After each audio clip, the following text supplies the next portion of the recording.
Ngayon naman guys ay samahan na naman ninyo makita ang aking video. Na ito po yung aming karabaw.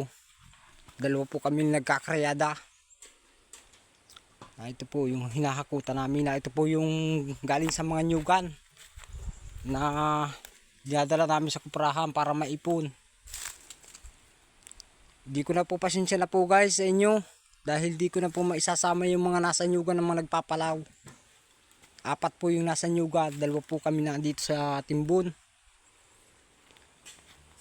Sige guys, hanggang dito na lang ang aking video. Maraming salamat po sa inyong panunood sa aking vlog.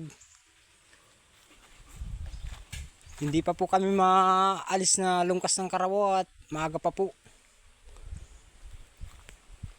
Alas 10 pa lang po ng umaga. Naroon po yung mga nagpapalaw po na sa mga nyugan. Di ko po maisasama po dito at busy din po kami dito sa aming ginagawa. Sige guys, hanggang dito na lang ang aking video. Maraming salamat po sa inyo panunood.